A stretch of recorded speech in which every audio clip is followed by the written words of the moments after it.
Around the beginning of March, it became suddenly clear. In-person events were being widely canceled. There had been isolated cases, but the abrupt cancellation of South by Southwest and the decision by the NBA seemed to suddenly crystallize the realization that things were different. What followed was 1 to 2 weeks of a furious barrage of blog posts and tips about how to move your event from in-person to virtual. Zoom stocks soared as their scaling proceeded almost flawlessly, but this cancellation of events rocked many B2B marketing plans.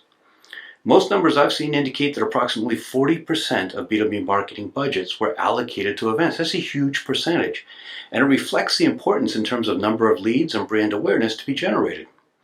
Of course, some events were owned by brands, others were broader industry events, but with substantial investment in sponsorship and participation.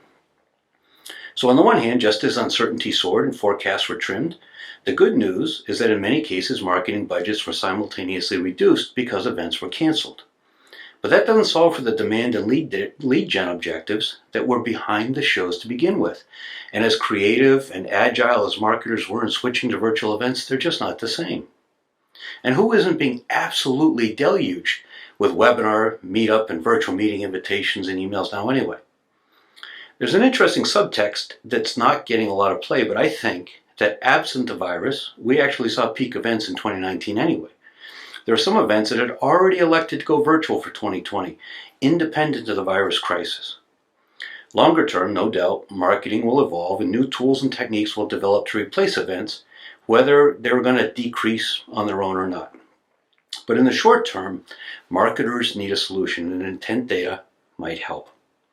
One of the use cases we've talked about for some time is the ability to use intent data to identify individuals who are engaging with events and potentially attending them as another signal in the marketing and sales intelligence yielded by contact level intent data.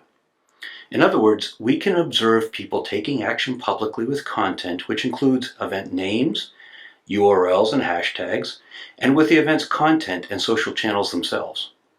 What's interesting is how the cancellation of in-person events changes this. The bottom line is that it doesn't. Someone engaging with an event that's canceled, postponed, or moved to virtual is still taking action around the event, and we can still observe and report it. And because we're not relying on any IP address resolution to do so, we're able to report just as effectively in a work-from-home environment as normally. So how can companies use this insight? There are a couple playbooks. First, target competitors' events. They're putting resources into publicizing them, attracting interest, and driving registration. Of course, you're not going to have the opportunity to engage with folks at the event, but you can certainly retarget them. Second, for event organizers, there are interesting ways to add value to sponsorship through the data. Imagine being able to segment registrants based on third-party intent data signals. You could create amazing sponsor value. And also for organizers is the ability to identify folks to retarget as likely registrants based on engagement with similar events or actions they're taking online that indicate they're focused on areas the event addresses, or even engage with prominent keynote speakers or other sponsors. Third, for event sponsors, you've got to nail the ROI. You can only spend so much based on branding opportunity. You have to demonstrate actual return. Yet your signs on the columns, your logo on the lanyards, you're picking up the bar tab, and the people that stop by your booth probably don't fully deliver on your ROI expectations. You need to know in advance, during, and after the event who is engaged that fits your ICP or your ideal customer profile. More importantly, who also seems to have some corporate initiative going on based on the intersection of your first and third-party data. And finally, maybe you know of an event where the attendees are generally a perfect fit for you. Maybe you're not sponsoring it, but it's the kind of event where you'd want to have a couple of your sales team for networking and connections. Well, intent data can work well for that scenario too. How do you use it? There are a couple plays. First is retargeting using custom audiences. And since we provide contact level detail with email addresses, that's easy and feasible.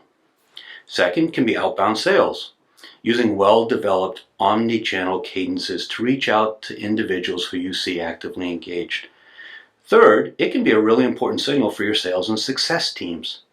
If you have a pending opportunity and they're engaged with an event to check out competitors or to learn more, you're going to want to know, including who else might be on the buying team and participating. If they're a current customer, similarly, you're going to want to know. And of course, keep in mind your competitors can learn the same about your prospects and customers using intent data as well. The point is that event marketing has certainly changed, but it's not dead, not by a long shot. And contact level third-party intent data, particularly data that's suitable for work from home, can help to plug the event marketing hole in your marketing.